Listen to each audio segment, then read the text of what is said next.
The presumption of innocence is a legal principle that every person accused of any crime is considered innocent until proven guilty. As we all know, this legal principle is unenforceable in our digital age. The internet has fostered an environment where anyone can accuse and presume another person's guilt at will, especially in the true crime community. The Idaho 4 case and Bryan Kohberger's suspected guilt are starting to slide into this space as we near his death penalty case in August. Welcome to Bad Things, and our video on what most likely happened in the Idaho 4 murder case and what Bryan Kohberger's supporters believe points to him being innocent of this gruesome quadruple murder. Many think that Kohberger is guilty and that the prosecution has him dead to rights, but a growing community of web sleuths think that Kohberger could be innocent. If you are familiar with this case, you may think, are these people crazy? But the internet's Kohberger is innocent community isn't alone in their belief. Duncan Levin, a former federal prosecutor and now a high-profile defense attorney, has said that the evidence laid out in the affidavit does not place Kohberger in that house on the night of the murders. This case is in its infancy, and while Kohberger has already been convicted in the court of public opinion, there are still so many questions that have to be answered. There is a lot of smoke here, but no definitive fire. Multiple Reddit and Facebook pages have popped up on the internet in support of Kohberger's innocence and the reasons they believe he is, but do these posts and arguments have any substance to them? Although many of the reasons the contributors believe Kohberger is innocent are based on emotion, some contributors have asked pertinent questions challenging the prosecution's evidence. Let's look at the prosecutor's evidence and show you what experts in various fields related to the case, Reddit contributors, law experts not associated with the case, and what Bad Things thinks what most likely happened. The investigators in the Idaho 4 murders case's first breakthrough came in the form of a white Hyundai Elantra prowling the streets near the crime scene on Kings Road on the night of the murders. The Hyundai Elantra. On November 19th, Moscow police asked the public to share any video footage of the area surrounding the King Road house that had been captured on the night of the murders. The FBI set up a phone tip line and an email address for the public to share information with investigators. By December 5th, the tip lines had received 2,600 email tips, 2,700 phone calls, and 1,000 digital media entries. By December 24th, detectives reported receiving roughly 15,000 tips. On December 15th, police revealed they were reviewing the records of around 22,000 Hyundai Elantras manufactured between 2011 and 2013. A camera in the area gathered footage of a white Elantra around the time of the killings, which detectives discovered had made numerous runs along the same road near the crime scene. Another surveillance video sent to detectives showed an Elantra driving past the victim's residence 3 times, starting at about 3:29 a.m. At 4:04 a.m., the Elantra made another pass. At 4:20 a.m., the car was seen speeding away from the area. No license plates were obtained from any of these videos. On December 28th, Washington State University police officer Daniel Tiengo, working a midnight shift, used his access to the university's campus automobile registration database to look for a vehicle that would match the description of the Hyundai given to police departments by investigators. 20 minutes later, a co-worker, Curtis Whitman, found the vehicle parked outside Kohberger's apartment. Investigators now had a suspect. Or did they? Redditors jumped on the extremely circumstantial evidence of the Elantra.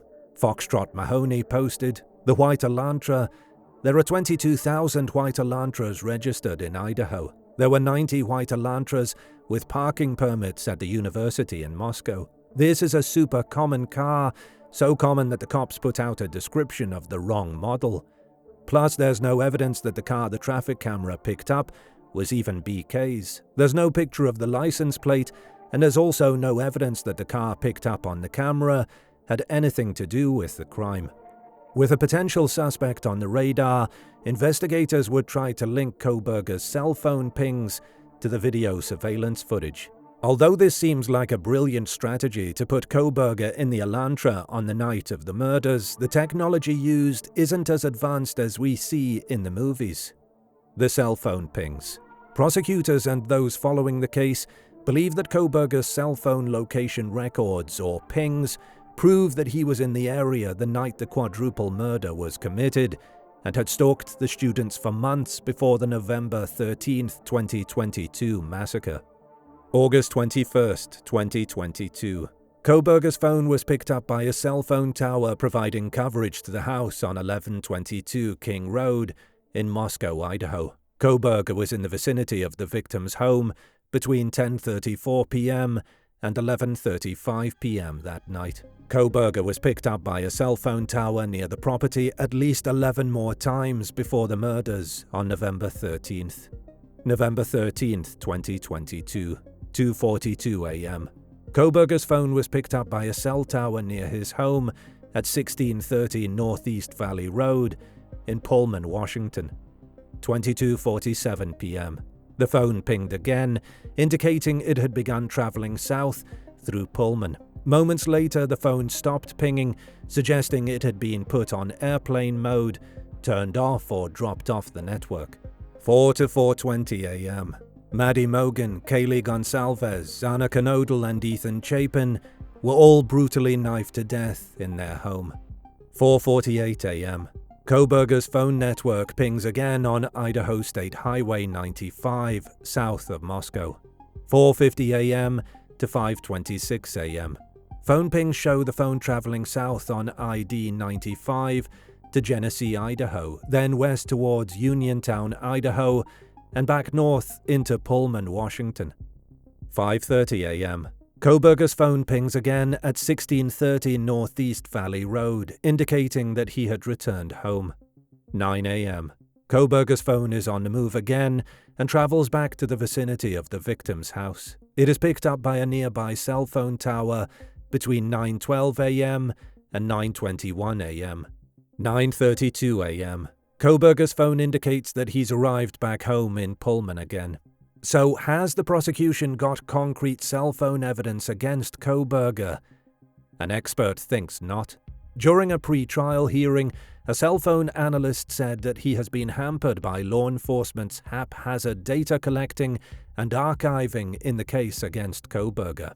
Cy Ray, whom Kohberger's defense team intends to call as an expert witness at trial, said that his assessment of the material presented by the FBI and police so far indicates that not all of the mobile data collected from Kohberger's phone around the time of the killings in 2022 was mapped.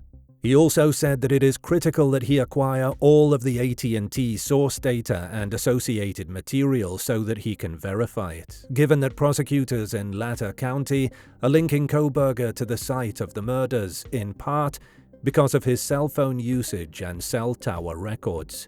It is a terrible practice to justify probable cause with these very detailed call detail records that give breadcrumb-like trails for individuals and then not map it, Ray said. Because of the piecemealing of the data, because of the missing data, because of the data I'm reviewing that is incredibly inaccurate, everything that is missing is absolutely in benefit of the defense right now. Ray testified, adding, "There are other reports that are missing that I can't tell you are benefiting of Mr. Kohberger or the state." He also said that it is unclear why some data is unavailable. Is this a human error? Is it accidental? Is it intentional? What he has seen so far, he claims, looks exculpatory to Kohberger, meaning that it may exonerate him. A few Reddit contributors agree with Ray and have questioned the accuracy of cell phone pings and triangulation. Foxtrot Mahoney posted the following. The two cell phone towers that his phone connected to cover a 1 to 4 mile radius, meaning that his phone was within 8 to 10 miles of the crime scene. I imagine a great many other people's phones were as well.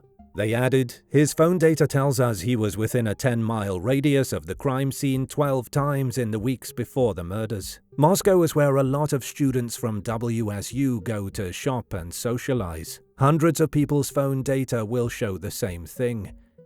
Chuck Wow III posted a complex breakdown on how triangulation works, with the emphasis being on how unreliable it actually is. It's not an exact science. There are better ways to track your phone. The average Android or iPhone can be location tracked through history a handful of different ways. Call tower location data is the least accurate of them. We all know the internet is full of opinions, quasi-experts, and hearsay, but are there any expert opinions or studies to validate the non-experts' comments? According to a study, some software that turns raw data from mobile towers into explainable court evidence has a number of flaws. A quote from the article reads, "Among the errors police have discovered is a tendency for the system to omit some data during the conversion process, meaning only selected calls are registered, and a picture of the phone's location is materially incomplete. The system has also linked phones to the wrong masts, connected them to several towers at once, sometimes hundreds of kilometers apart, recorded the origins of text messages incorrectly, and got the location of specific towers wrong." These findings prompted Danish authorities to acquit 32 criminals convicted using CSLI evidence and put another 40 ongoing cases on hold. This is a very, very serious issue, Denmark's Director of Public Prosecutions told the country's state broadcaster. "We simply cannot live with the idea that information that isn't accurate could send people to prison." According to Jakob Wieler of Denmark's telecommunications sector organization, the issue derives from the disparity between what firms employ to enable user communication and what law enforcement officers wish to offer as evidence. "We should remember, data is created to help deliver telecom services, not to control citizens or for surveillance," Wieler said. One way of pinning the murders on Kohberger in tandem with the evidence of his car and cell phone pings would be an eyewitness, and apparently there is one. Dylan Mortensen's eyewitness account. Dylan Mortensen claims she was sleeping on the second story of the King Road house, the same floor as Knodel and Chapin, when she was awakened by what sounded like Gonsalves and her dog.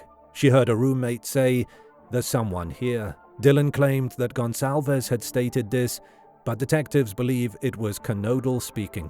Dylan said she opened her door twice and heard what sounded like crying from Knodel's room, followed by a male voice saying, "It's okay, I'm going to help you." Dylan opened her door a third time to see a man in black attire, a mask covering his lips and nose, and bushy eyebrows approaching her. The man, whom Dylan didn't recognize, walked past her and exited via the sliding glass door. Dylan said that she went into a frozen shock phase and then locked herself in her room. Before dialing 911, the surviving roommates allegedly invited friends to the house because they suspected one of the second-floor victims was unconscious and not waking up. Someone at the house contacted 911 on a surviving roommate's phone at 11:58 a.m., more than 7 hours after the alleged killings, to seek assistance for an unconscious person. Dylan's eyewitness account and the 8 hours it took to call law enforcement have been put under an intense spotlight of scrutiny, with some Redditors even accusing her of the murders. Most Reddit posts don't go this far, but they question her reliability as a witness. Duty Iker on Reddit believes that some, if not all, of Dylan's statements was fed to her by law enforcement. "I could see where a young person feeling pressured by law enforcement to make a positive ID of a suspect might go along with what she thinks law enforcement wants her to say, especially if, as according to this man, she was feeling afraid that law enforcement was possibly suspecting her of being involved." Duty Iker goes on to say what many followers of the case find the most perplexing when it comes to Dylan's account of the night the murders took place. "However, from what I've learned about this case so far, I don't know whether Dylan is telling the truth at any time. I don't see how all 4 of these victims could have been asleep when murdered. I think at least one, and maybe all 4 were likely awake when killed. If even one was awake when being murdered, I have to believe Dylan would have heard screaming like she has never heard before inside that house. People partying loudly, having boisterous fun, would not sound the same as someone screaming while being murdered. I just cannot believe that. They go on to say, which brings us back to the question, why didn't she call 911? Why did she call her friends over before 911 was called 8 hours later? Because of this, I don't know what, if anything, Dylan has said is true. Redditors are not the only ones perplexed by the time it took to report the murders to law enforcement. Court TV executive producer Ted Rowlands believes Mortensen's testimony will be central to the trial. I think Dylan is going to be big because the defense is going to jump on her, Rowlands said. If she was so scared and she locked her door and stayed in the room and was frozen like she told investigators, then why didn't someone call 911 for 12 hours? She'll be pivotal. Other Redditors have questioned her sobriety and how clear her state of mind was on the morning of the murders. Lolly Dolly 318 posted, "Not to mention a good witness at the end of a long day and night of hard partying, supposedly." The defense will undoubtedly use every possible angle to discredit her testimony during the trial, including the hard partying. Broussard41 was more blunt with their post about the upcoming trial and Dylan's testimony when they posted, "Dylan's cross-examination will be more of a bloodbath than the murders." Accusations of Dylan's supposed involvement in the murders have gained traction on Reddit boards, and surprisingly they can be found on both Kohberger is innocent and Kohberger is guilty pages. Moonrocks 1992 is just one of many Redditors who believe that the surviving girls were involved in the murders. Funk and Mortensen did it. She saw a scary man at 4 a.m. but didn't call police till noon. Gimme a break. Unconscious bias means she was quickly ruled out as a suspect, as she's young, cute, and blonde. Unconscious bias led police to find a tall, weird man to blame. SMH. Just because someone is weird socially doesn't mean they are killers. In fact, psychopaths tend to blend into society and be well liked, aka Funk. Kohberger's personality, past, and behavior while being surveilled before his arrest have come under the spotlight by those who think he is guilty of the quadruple murder. Kohberger's behavior. Chilling online remarks written by Kohberger as a teenager have emerged, detailing how he felt blank, no emotion, and little remorse. When Kohberger was 16, he posted about his mental health issues on an online forum, saying he saw nothing when looking at his own family. "As I hug my family, I look into their faces. I see nothing. It is like I am looking at a video game, but less," he wrote.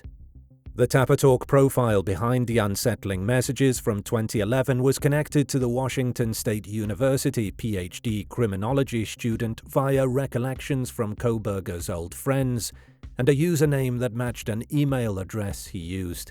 Kohberger's high school acquaintances characterized him as an academically talented teenager who struggled to socialize and fit in. Some close to Kohberger have also come forward, claiming that he moved from being uncomfortable and tormented to acquiring a heroin addiction and being a bully during his junior year in high school.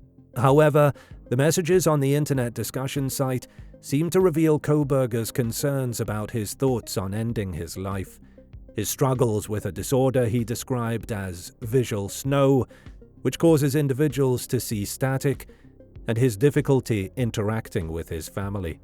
"I feel like an organic sack of meat with no self-worth," one post reads. In another post, the author explored feelings of self-loathing, regretting that he was no longer the healthy blonde-haired boy with blue eyes, and in a few years he then had darker hair and darker eyes, half the body weight. He then proceeded to say he felt unintelligent and as though he was experiencing depersonalization and felt little to no remorse. "I often find myself making simple human interactions, but it is as if I am playing a role-playing game such as Oblivion. I can see what is going on, I am slightly into it, but I can pause the game and focus on my real life," the post states. It continues, "I view everything as I would if I was playing Oblivion, pointless and full of nothing, out of reality. I am moving out of my house. My last holidays were already lived, But where was I? As my family group hugs and celebrates, I am stuck in this void of nothing, feeling completely no emotion, feeling nothing. I feel dirty, like there is dirt inside of my head, my mind. I am always dizzy and confused. Kohberger went on to list regrets he predicts for his future self, before stating he'd felt eerie and alone since the age of 15 and didn't want to be alive any longer. The profile's last post came in February 2017, when the author ominously said that he had accepted his visual snow, but added that it could be a bad thing. Kohberger was obviously struggling in his teen years, but did these struggles make him a cold-blooded killer later in life? Hart MP commented on a Reddit poll, Brian Kohberger, did he do it? Yes, no, saying that it's easier to suspect a person with a mental disorder than one without. Well, the problem is he can be whatever awkward, unluckily mentally ill dude who didn't commit the crime as well. Any mentally ill person who was a suspect in this kind of stuff would be already condemned by society, e.g. myself, ASPD, OCD, awkwardly cold, selfish manipulator. A couple of things said by people who know me, if I was ever at the wrong place, wrong time, and if for any reason I was suspected by the police over someone who had a bubbly personality and lots of friends. The society could condemn me already. Now, I may not have empathy for most people, I really don't care, but I would never commit murder because I just happen to be in the same study area of this dude, and I'm not that stupid to do something like this. I would never commit murder or other society-condemned actions. This could be the case for him as well. Being mentally ill does not make you inherently a criminal, just as this man being a kind of creepy individual doesn't make him a murderer, until there is enough proof. Currently, there's not enough proof, at least not publicly. Kohberger's sentiments and relationships with women have also been investigated after his arrest, trying to prove that he had a problem with women. One woman claims Kohberger was very pushy on a Tinder date in 2015, and she now wonders if it could have been so much different. Haley alleges in a TikTok video that she met Kohberger on Tinder while she was a psychology student at Penn State Hazleton, and he was studying psychology at a neighboring institution. She claims she agreed to go to the movies with him one night. My interactions with Brian were very brief. I don't know much about him, she says in the video. After the movie, she claims he invited himself back to her place, and things took a strange turn. Haley said Kohberger kept trying to touch her and became very pushy. He completely changed once we were in my dorm, so I'm glad I was able to get away, she said.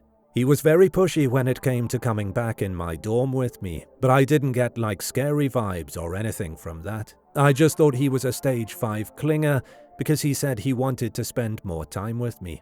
When she confronted him about him trying to touch me, she says he got super serious and tried to gaslight me into thinking that he didn't touch me, which is weird. Her account can't be verified. Kohberger's defense team may have the answer to why his past behavior may seem weird and creepy to those following the case. Kohberger has autism, according to his chief defense attorney, who believes the condition implies he should not face the death sentence if convicted. Brian C. Kohberger, by and through his attorneys of record, hereby moves this court to strike the death penalty as a sentencing option in his case, because Mr. Kohberger's autism spectrum disorder reduces his culpability, negates the retributive and deterrent purposes of capital punishment, and exposes him to the unacceptable risk that he will be wrongfully convicted and sentenced to death. And Taylor wrote in a newly unsealed 28-page court filing.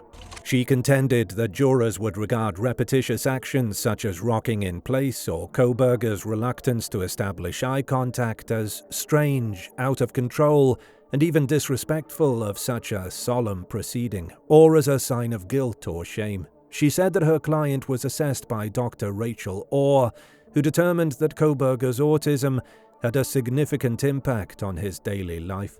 Mr. Kohberger's ASD manifests in many of these highly prejudicial but completely involuntary mannerisms, Taylor wrote. Dr. Orr observed that he subtly rocks his upper torso, especially while engaged in a cognitive task or listening to someone else, both of which are almost certain to occur during his trial.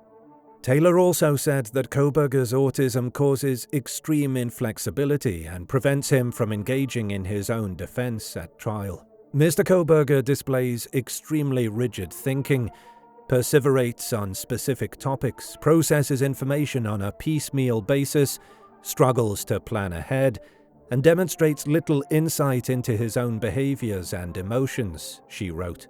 She argued that her client's communication skills are so poor that he is unable to aid his defense and that his lack of social awareness will likely create an unwarranted impression of lack of remorse in front of the jury. Taylor requested the court to prohibit prosecutors from citing the diagnosis as a contributing factor in the case. Because of his autism, others may see Brian as not recognizing social cues, continuing to talk to others when the conversation would naturally end, over-focusing on a topic or hobby of interest, or talking about the same topic repeatedly, using a complicated vocabulary, or seeming self-absorbed, she wrote. Brian's autism is also accompanied by obsessive compulsiveness and an eating disorder. Kohberger's apparent obsessive-compulsive behavior brings up our next contentious issue on the pro-Kohberger subreddits. Kohberger's behavior while under surveillance lends itself to him trying to destroy evidence of his involvement in the murders. Kohberger thoroughly cleaned the interior and exterior of his car and was also seen wearing surgical gloves multiple times before being apprehended, a law enforcement source has said. The source, who spoke on the condition of anonymity, was briefed on observations made by investigators during 4 days of surveillance leading up to Kohberger's arrest at his family's Pennsylvania home. A surveillance team assigned to Kohberger saw him on multiple occasions outside the Pennsylvania family home, wearing surgical gloves. In one instance, authorities observed him leaving the home around 4 a.m. and putting trash bags in the neighbors' garbage bins. The anonymous law enforcement source also said that Kohberger had thoroughly cleaned the interior and exterior of his car with the help of surgical gloves multiple times before his arrest. Kohberger cleaned his car inside and outside, not missing an inch, the source said. Could this cleaning just be a symptom of his obsessive-compulsive disorder? Muse on a pro-Kohberger subreddit thinks so.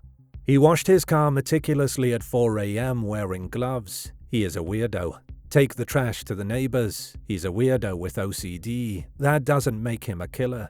His neighbor said he was active in the middle of the night sometimes. He even uses the vacuum cleaner. He is odd, but that doesn't make him a killer. One glaring observation Redditors have made is why Kohberger, who has a Bachelor of Arts and Masters of Arts in Criminal Justice, and surely is familiar with the forensics process, only cleaned his car 1.5 months after he supposedly committed the murders. Illustrious Unit 145 commented on this in posts that, when read, do make one think. And if he was the killer, don't you think he would have thoroughly cleaned his car several times after the day of the murder? Somebody should have seen that. Cleaning the car after a long drive through snow and slush would be something I also would do. Yes, he was a night owl. There is evidence for this. And being 3 hours ahead of Washington time, his body would have told him time to be up and active. So why not clean a dirty car, both inside and outside? Being meticulous was just a part of his personality. One question we haven't seen being asked is why, when law enforcement identified Kohberger's car, he was left for over a month to destroy any evidence.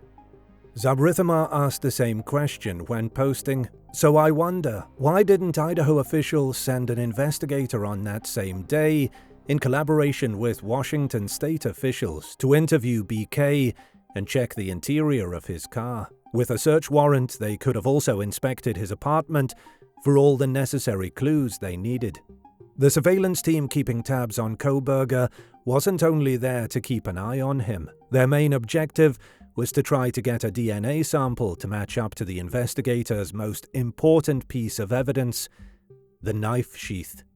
The DNA evidence. Moscow police officer Brett Payne found a tan leather knife sheath on the bed next to Kaylee and Madison's corpses. This sheath would become central to the case against Kohberger.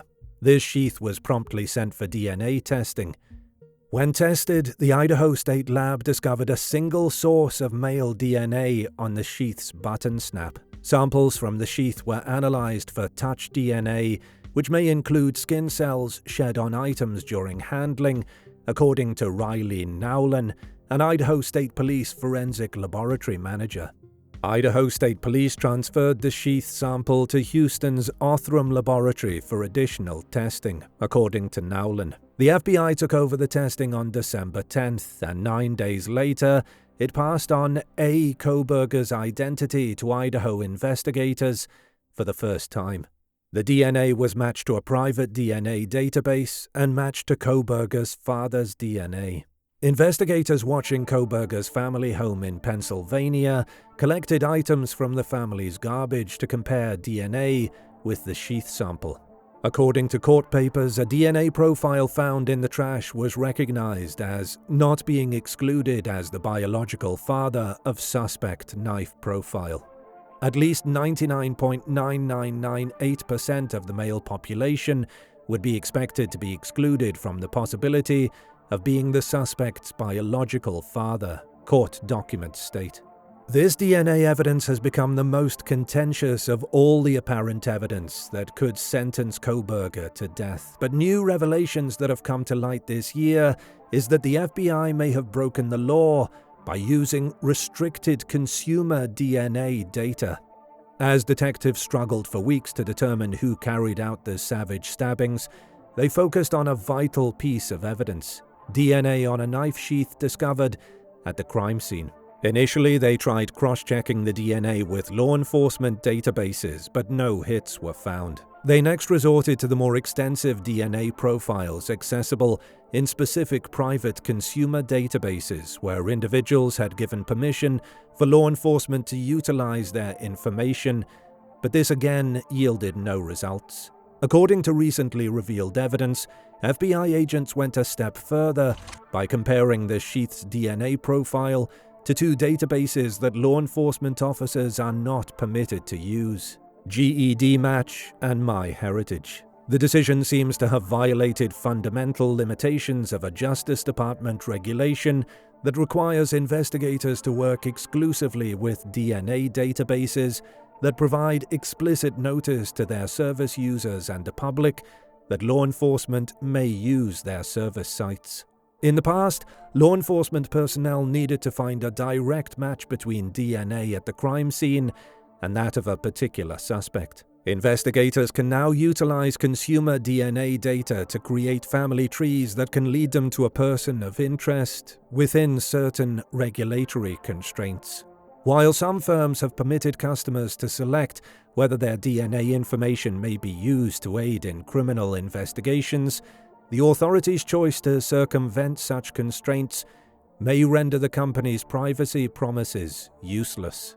Erin Murphy, a law professor at New York University specializing in DNA and new cutting-edge law enforcement methods, expressed amazement that the FBI would have broken laws the federal government had worked so hard to create. She was particularly disturbed that the investigators seemed to face no consequences for their actions. "I think what we are teaching law enforcement is that the rules have no meaning," she said. Steve Kramer, a former FBI lawyer specializing in genetic genealogy investigations, said the principles were intended to serve as a framework rather than a legal constraint. "We'll never know, thank God, what Brian Kohberger would have done had he not been caught," he said. Kohberger's defense team has questioned most of the state's evidence and attempted to weaken the DNA evidence by claiming that officials breached his constitutional rights by neglecting to acquire warrants before accessing the DNA data. However, the judge in the case has dismissed these claims. When the general public hears that a suspect's DNA was found on the victim's person or at a crime scene, they automatically think that the case is a slam dunk for prosecutors. What they don't know is that DNA analysis during an investigation can easily lead to false results, especially in touch DNA analysis. Touch DNA, also known as trace DNA, is a forensic technique for analyzing DNA found at the scene of a crime. It's dubbed touch DNA because it only needs tiny samples, such as skin cells left on an item after it's been touched or lightly handled. Touch DNA analysis needs only 7 or 8 cells from the human skin's outermost layer for testing. The method has been criticized for producing a high number of false positives owing to contamination. For example, fingerprint brushes used by crime scene investigators might transmit tiny quantities of skin cells from one surface to another, resulting in erroneous findings. Because of the possibility of false positives, the defense often employs it to help eliminate a suspect more than the prosecution. Redditors in the know have jumped on the DNA evidence, and most think that law enforcement's case is pretty shallow. Foxtrot Mahoney's post on a Brian Kohberger subreddit concurs with the unreliability of touch DNA. It seems that all people have to go on is the cops charging him and saying they have DNA at the scene. The thing with DNA is that it's not a slam dunk when it comes to proving guilt. It doesn't prove the person was there. It just proves that their DNA was there, and sometimes it doesn't even do that. The technology is incredibly sensitive. With touch DNA from fingerprints, a mere 25 or 30 cells will sometimes suffice to bolster a charge, but that heightened sensitivity can easily create false positives. In the same post, they added, "We don't know yet what quality the DNA sample they found at the scene is like. If it's the guy's blood or semen, that's pretty damning. If it's touch DNA, then we have to be really positive that the sample's not corrupted and the case is supported by a hell of a lot of other evidence." What is the possibility of Kohberger's DNA being transferred by an intermediary that landed up in the Kings Road house? Some would say billions to one, but stranger things have happened in the touch DNA realm. A homeless man, Lucas Anderson, was charged with the murder of Ravish Kumra, a Silicon Valley multimillionaire, based on DNA evidence in December 2012. The night of the murder, Anderson was drunk, unconscious in the hospital, and under continuous medical supervision. Anderson's DNA was mistakenly carried to the murder scene by paramedics who arrived at Kumra's home. The paramedics treated Anderson earlier that day, mistakenly transporting his DNA to the murder scene hours later. This case was discussed at the annual American Academy of Forensic Sciences conference in Las Vegas as a conclusive example of a DNA transfer that implicated an innocent individual. JPON7 brought up a valid point about the crime scene being contaminated or an intermediary transfer. There's also the issue that the crime scene was unsecured for about 8 hours, with a bunch of visitors there before the police arrived, so the defense will have a good opening to make a case that the scene and any evidence found there is tainted. The DNA evidence goes much deeper than the knife sheath. In a court document submitted on February 24, 2025, Kohberger's defense team claimed that testing of Mogen's left fingernail clippings yielded DNA evidence from 3 unknown persons. Kohberger's attorneys said that an investigator uncovered DNA evidence. The data consisted of a 3-person mixture, the defense stated in a petition unsealed on March 4th, adding that a comparison to Kohberger's DNA was inconclusive, implying that he could neither be verified nor dismissed as a source for the DNA.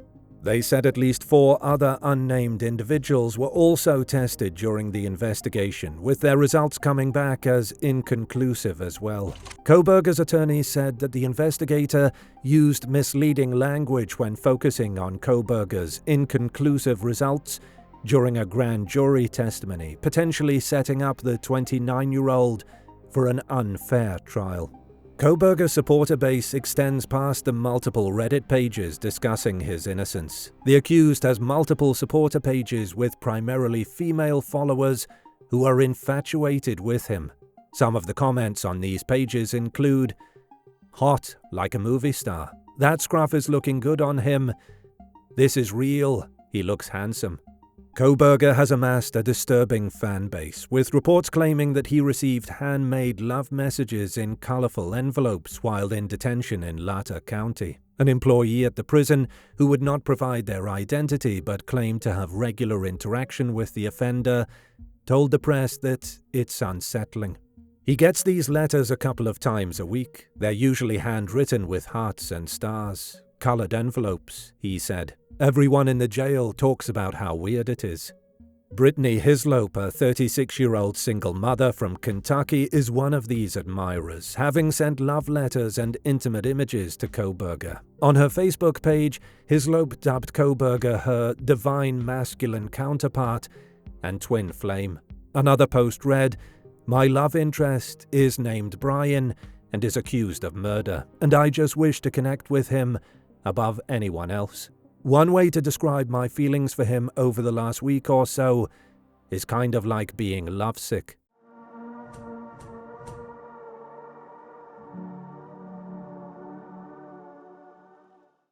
When looking at individual pieces of evidence picked apart by amateur web sleuths and not the whole picture, it is easy to be misled and influenced into thinking that a suspect is innocent or guilty. In our opinion, when all the evidence is finally put together in Kohberger's trial, the amount of coincidences will be too many. Well, to be a coincidence. This is why we at Bad Things think that a trifecta of evidence points to Kohberger as being the man that most likely killed the 4 students.